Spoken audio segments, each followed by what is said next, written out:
No, I'm not. There I go. Now I'm recording. All right, sharing my screen. So if we look on the schedule for today, we're supposed to be finishing Chapter 5. We're a little bit behind schedule and starting Lab 6. I'm so late on the lab that I think I'll only do Lab 6 for today. And it just means we're going to be behind schedule for Chapter 6. And hopefully we'll catch up. We'll see.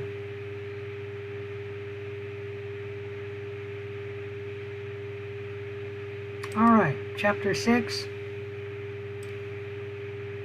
Diffusion, the evaluation of disinfectants and antiseptics and antibiotic effectiveness. There is some reading. Please do that before you begin the lab.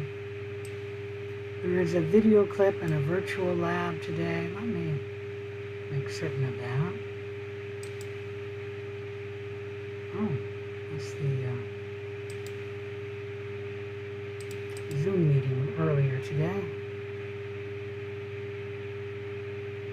This is the newest version, so let me make sure that there's a video clip. Yeah, there's a virtual lab for today. So the learning objectives for the lab today, let me get this out of the way, come on, is to be able to identify the type of chemical agent and the active ingredient used in various disinfectants and antiseptics, evaluate the effectiveness of disinfectants and antiseptics using the diffusion method. Now we're not really going to do that today. It will be discussed a little bit, but we're going to look at the effectiveness of the diffusion method for evaluating antibiotics. I'll be able to determine the mode of action of various antibiotics and evaluate the effectiveness of various antibiotics using the diffusion method, meaning the majority of the lab will be discussing this.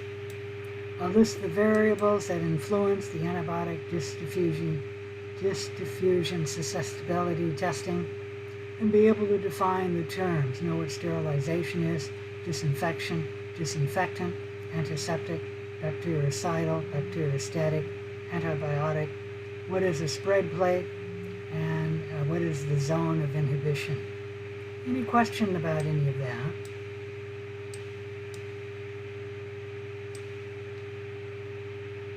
So sterilization, when we sterilize something, it eliminates all viable organisms, including endospores. Like when we give you media, if you were going to the lab, it would be sterile media.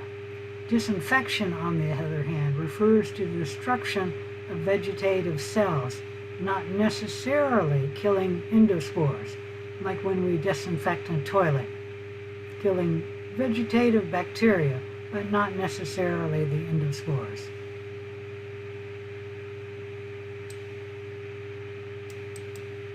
Disinfectants are chemicals that are applied to inanimate objects, and we call that a disinfectant. An antiseptic is a chemical applied to living tissues. Now, if you're using bleach on the toilet, it is a disinfectant. But if for some reason you were using bleach on your kitty cat, it would be an antiseptic. Usually antiseptics are less irritating to living tissue, and they tend to be less strong, meaning they may not be as effective as a disinfectant.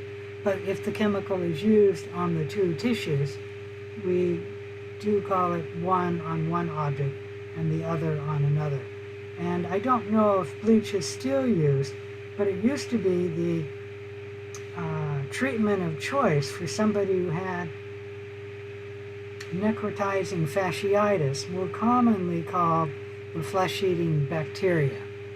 And they found that bleach was an effective way to treat it. You wrap something in bleach and then put it on the area with the flesh-eating bacteria, and that helped cure the disease. Now you got to realize flesh-eating bacteria is a very serious disease, and they probably weren't worried about the damage the bleach was doing to the human tissue. You need to be able to evaluate the effectiveness of various chemical agents. Usually what we'll do is we'll put the surface of a nutrient agar plate inoculated with a particular bacterium, and then we'll put the agent in paper disc, and then put that paper disc on the surface of the agar plate. The plate is then allowed to incubate in the incubator overnight, and what will happen is the chemical agent will diffuse into the agar and diffuse away from the paper disc. So if it has an effect on the growth of the bacteria, you'll see a zone of inhibition around the paper disc. If there is a zone of inhibition, it's an area of no bacterial growth, the chemical may be effective against that particular bacterium. However, to be certain, you've got to look it up in a table of standards. We'll just talk about it with the antibiotic, and that's because different agents diffuse through the disc at different rates.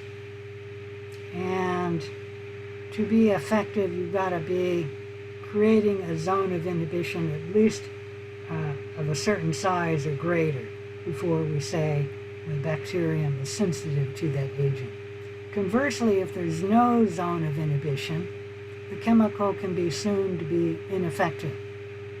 But also, if there is a zone of inhibition and it's less than the standard size, then we say the bacteria is resistant to that agent.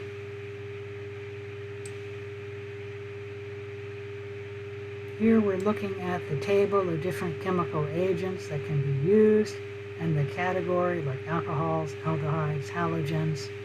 Let me mention there are two halogens, iodine and chlorine bleach, for example. Iodine is usually used as an antiseptic.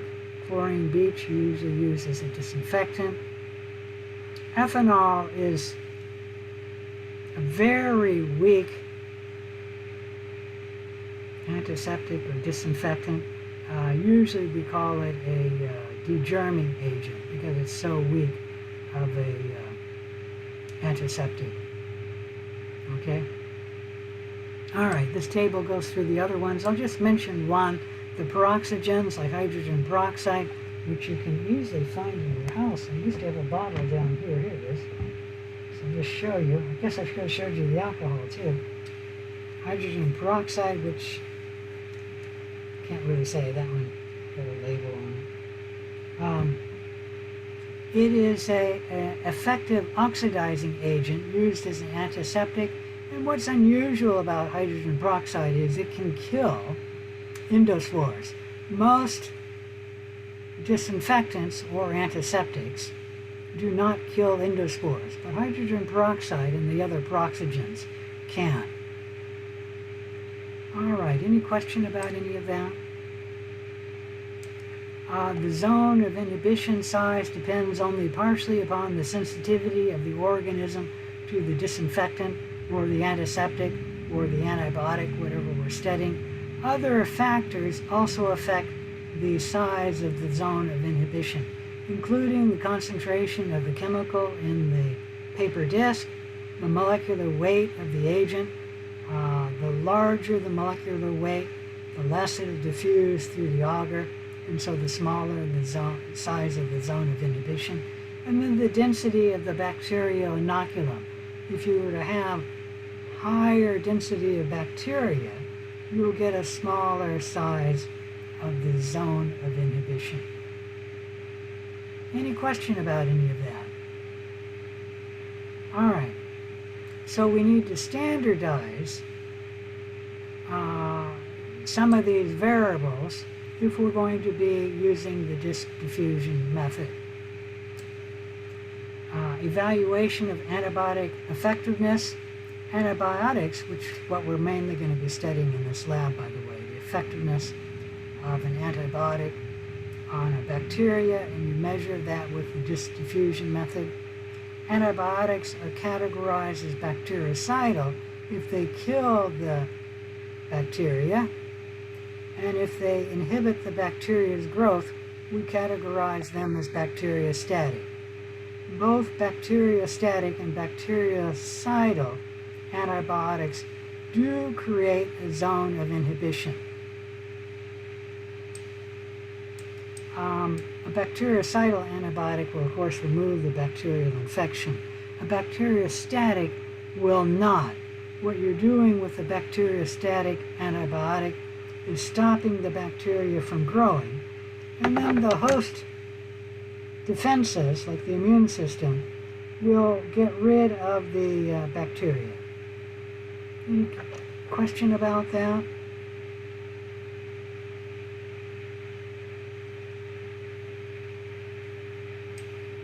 All right. The Kirby-Bauer disdiffusion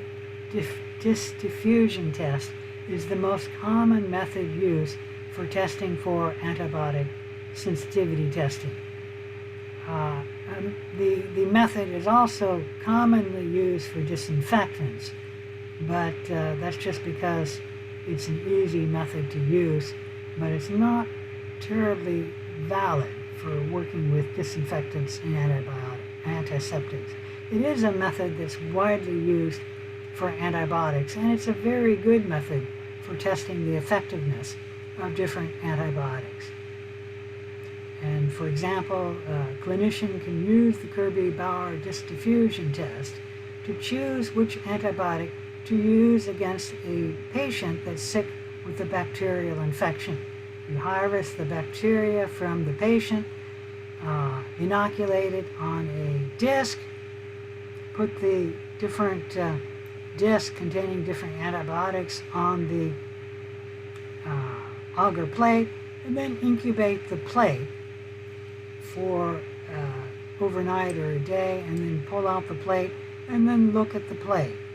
Obviously, with a very large zone of inhibition, the antibiotic is probably effective at killing the bacteria, so we say the bacteria are sensitive to that antibiotic. If there's no zone of inhibition or a slight zone of inhibition, let me blow this up, a slight zone of inhibition, it's probably safe to say that the antibiotic is not effective at killing that or stopping that bacteria.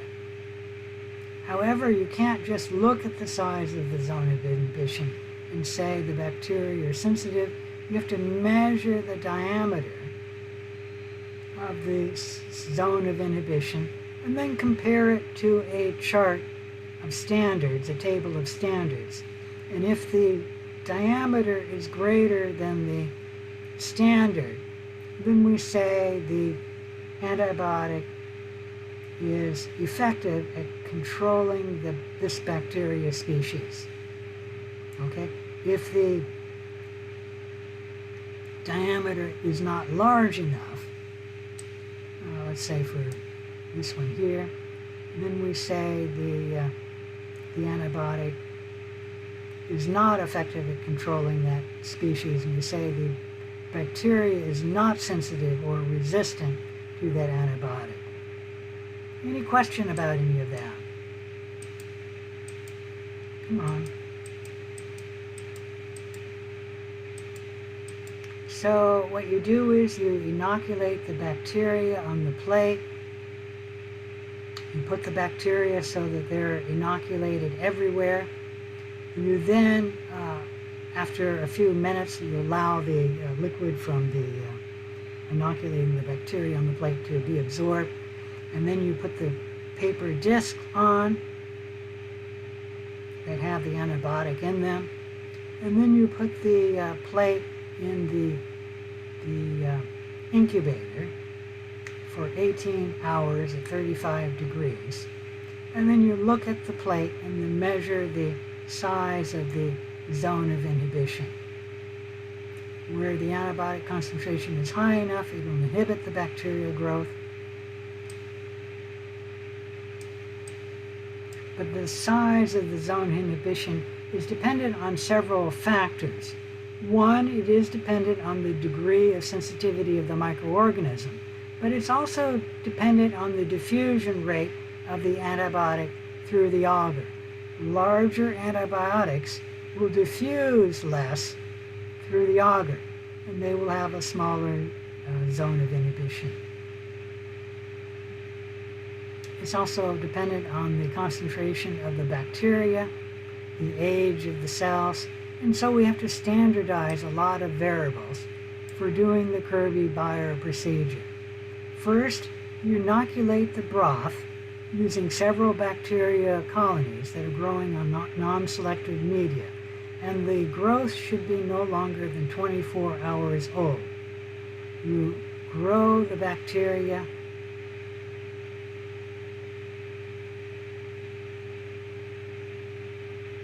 for less than 24 hours, and then you adjust the concentration of the broth so that there's 0.5 McFarland units of bacteria in the concentration, and that's about 10 to the 5th cells per mil. What you do if you have more than 0.5 McFarland units, you dilute it to 0.5 McFarland units.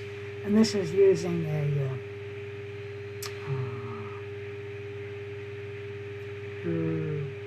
turbidity meter, measuring the light coming through the media. You always inoculate the bacteria at room temperature on a Mueller-Hinton agar plate between pH 7.2 and pH 7.4.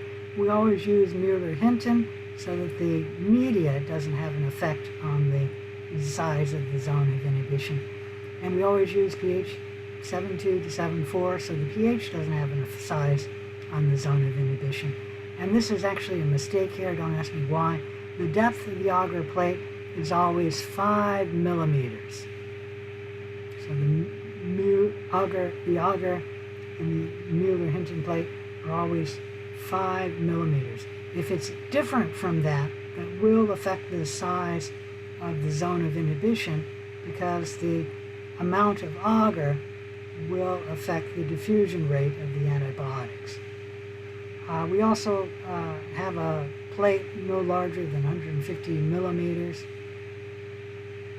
We use a non-toxic swab to spread the bacteria everywhere on the plate so you get a confluent growth of bacteria. If there would be no antibiotics on the plate, the bacteria would grow everywhere, and we call that a lawn of bacteria.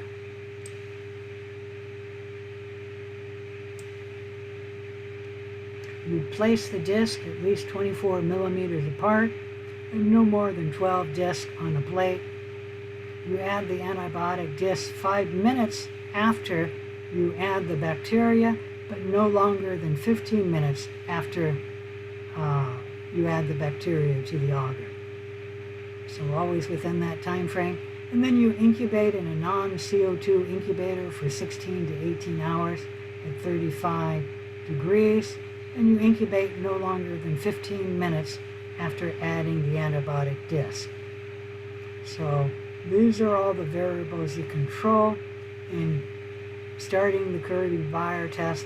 And this way, whenever somebody does the Kirby-Bayer test, wherever they are in the world, they get a similar size of zone of inhibition for each antibiotic.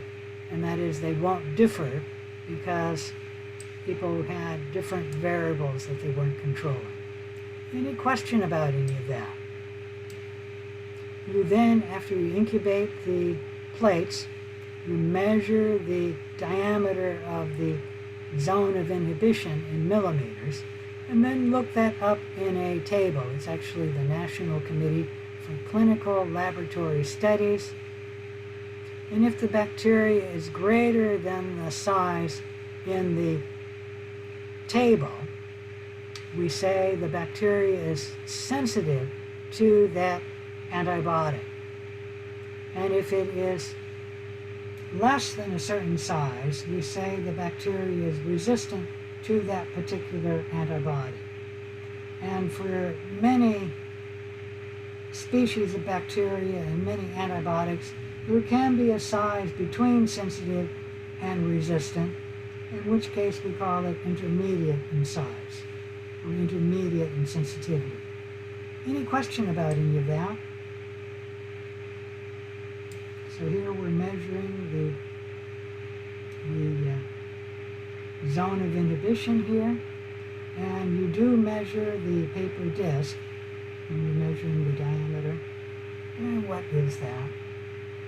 It says it's 20 millimeters, and we look up in the table of the standards, and if it's 20 millimeters or less, we say it's resistant. So this is, bacteria is resistant to this antibiotic, which in this case I know it's penicillin. And if the zone of inhibition is greater than or equal to 29 millimeters, we'd say the bacteria is sensitive to this antibiotic. So that's how you use the table and how you measure it. Any question about any of that? All right. While you're not physically going to be performing these activities, you are responsible for knowing how to interpret the effectiveness of antibiotics using the Kirby-Bayer disk diffusion test. We have a little video for you to watch on preparing a spread plate, and then review the steps using aseptic technique for preparing your spread plate, growing up a bacterial lawn of growth on the plate. What you do is you inoculate the agar surface everywhere with a swab. I don't know if you can see that. And then you rotate the swab, rotate the plate, and then you inoculate again everywhere. And then you rotate the swab, rotate the plate. It's hard for me to do that now. And then inoculate the bacteria everywhere on the plate for a third time. And then you take the plate, which is hard to show on my hand here, and then you inoculate around the rim of the plate.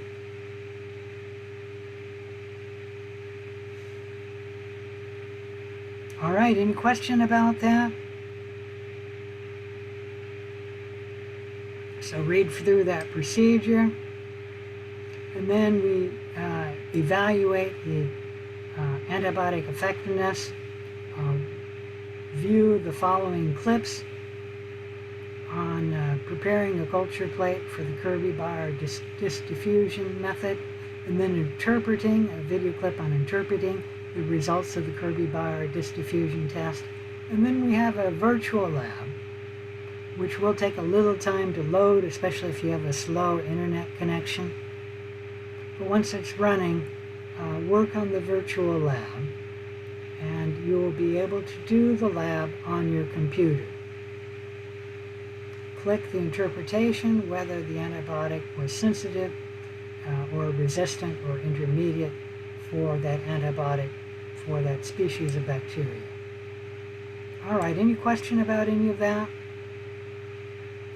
Okay, then using the standards required for the Kirby-Bayer susceptibility testing, you're going to test E. coli.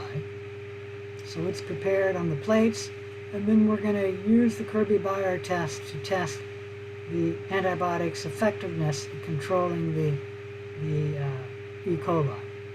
You have to measure the zone of inhibition and then compare it to the table of the NCCLS zone standards for making your interpretation. Here we have a zone of inhibition grown on the plate. Let me see if I can blow that up a little.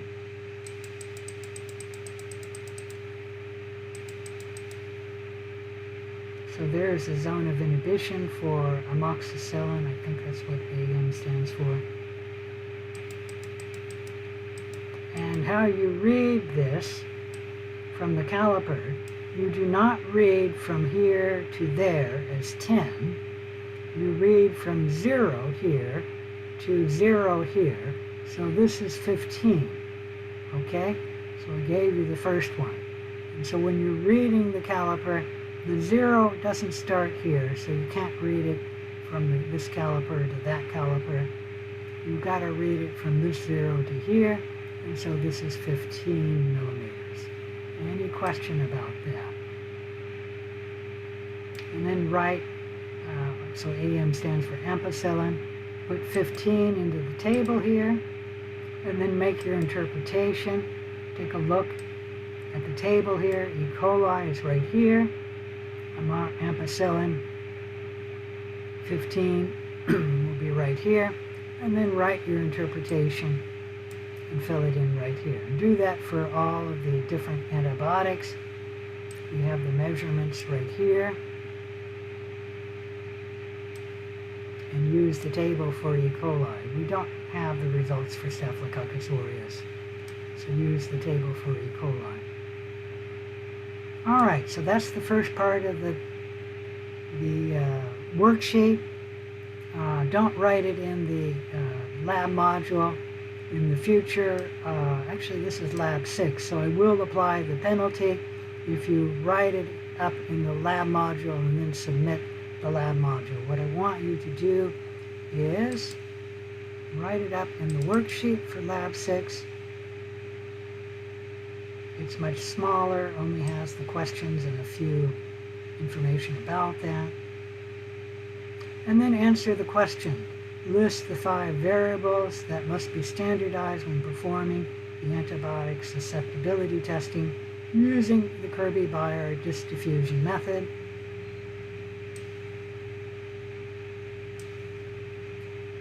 Answer question 4. Don't ask me why that's numbered twice. Question 5, question 6, question 7, question 8, question 9. Answer it in the worksheet and then submit your worksheet. Any questions on any of that? All right. If there's no questions, I will be here until 8:20 to answer questions.